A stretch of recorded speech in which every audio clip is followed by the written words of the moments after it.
Coucou tout le monde, donc aujourd'hui on fait une petite vidéo où c'est que je vais parler tout simplement d'un endroit assez mythique, assez mystique et aussi plutôt étrange.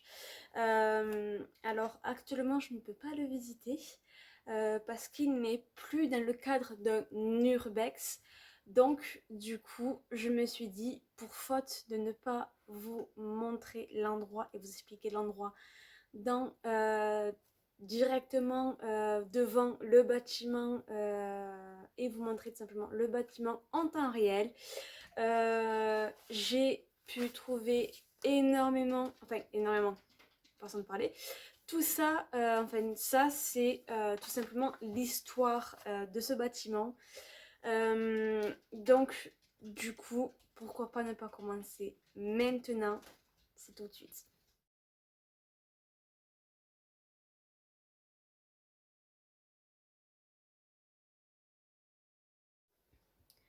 Alors déjà, pour commencer, comme vous l'avez pu le voir au titre, c'est le Royal Aubrac. Donc, pour ceux qui connaissent, je vais en parler.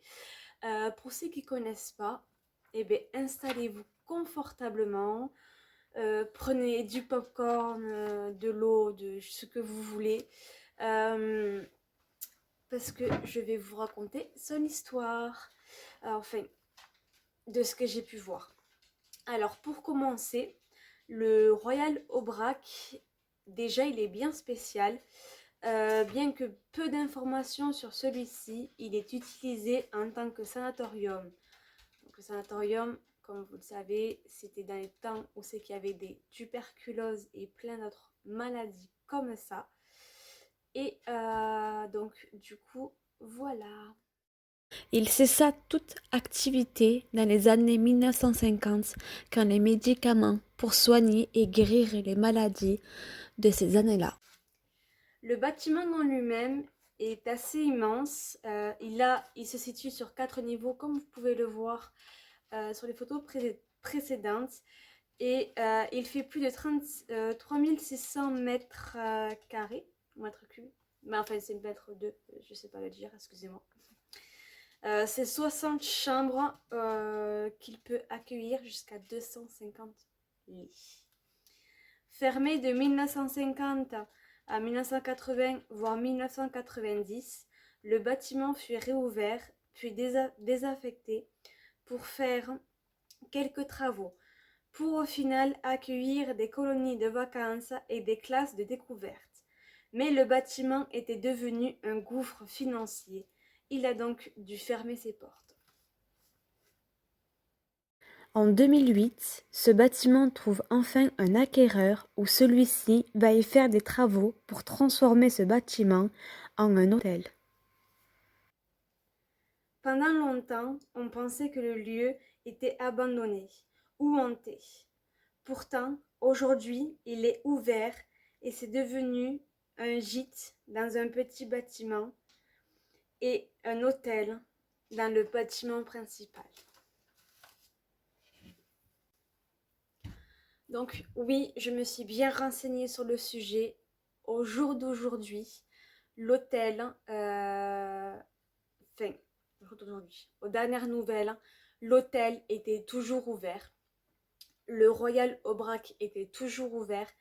Même là, il y a récemment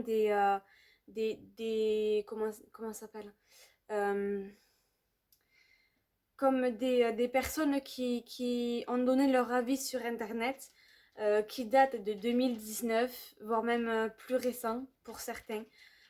Bon, bien évidemment, ceux qui sont plus récents, c'est ceux qui s'étaient passés avant le confinement.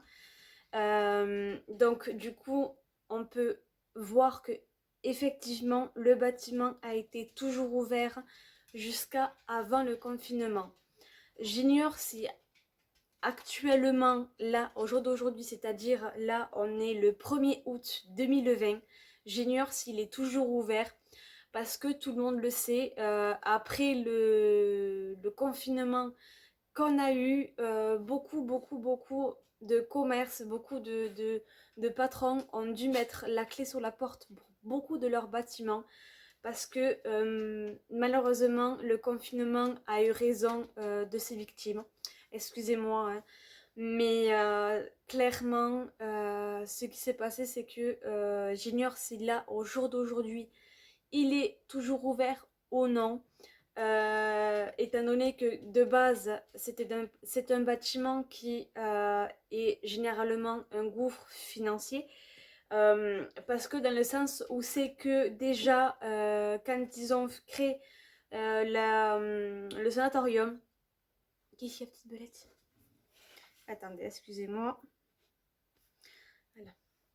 Donc de ce qui se passe, c'est que ben, tout simplement le bâtiment a donc... attendez. Non mais... Je vais tomber le téléphone. Voilà. Excusez-moi. Donc de ce qui se passe, c'est que ben, bien évidemment, j'ignore si là il est toujours... Ça je vous l'ai déjà dit, j'ignore s'il est toujours ouvert ou pas. Ceci dit... voilà, il est mitigé, il y aurait des bonnes personnes comme des mauvaises qui travailleraient dedans. Comment l'accueil apparemment, j'ai vu qu'il y avait quelqu'un qui avait été très mal reçu. Donc du coup, bon voilà. Mais de ce que je veux dire, c'est que ben, tout simplement le bâtiment est un gouffre financier parce que comme je voulais vous dire avant que notre cher Bess, le Jack Russell, fasse surface dans la vidéo, le sanatorium, c'est-à-dire que le bâtiment en lui-même avant les années 50, c'est-à-dire quand c'était ce sanatorium, c'était pas le premier, comment dirais-je, c'était pas la première fonction qu'il avait, disons. Il n'a pas toujours été un sanatorium quand on l'a connu. On pense que il est là depuis bien plus longtemps. Et qu'il a été comme rénové pour être un sanatorium, étant donné que entre la période du sanatorium et tout simplement la rénovation pour tout ce qui est les colonies et les centres de vacances, et même les classes de découverte. Entre-temps, forcément, il y a eu des normes qui se sont rajoutées. Donc forcément, le bâtiment en lui-même, le Royal Aubrac, n'était pas aux normes. Je doute même que oui, le Royal Aubrac, moi, c'est mon hypothèse. Je pense que ce bâtiment-là était là bien avant nous, bien avant le sanatorium. Je pense même que au vu du nom, je pense plus que c'était un bâtiment de la haute société du temps des rois et des reines. C'est mon hypothèse à moi. C'est ce que je pense, voilà. Parce que pour porter un nom comme ça, le Royal Aubrac, pour contenir autant de pièces, autant de surface en lui-même, ben voilà, généralement, les sanatoriums en France n'étaient pas aussi grands, du moins pas à ma connaissance. Donc, du coup, ça c'est ma petite hypothèse. Donc, je ferme la parenthèse. Et du coup, voilà. Ben, j'en ai fini avec cette histoire-là. Mais c'est vrai que je voulais vraiment vous la partager parce que c'est quelque chose que j'ai découvert par hasard et que je me suis dit que ça pourrait peut-être vous intéresser. Donc, du coup, ben, je voulais tout simplement partager. Donc,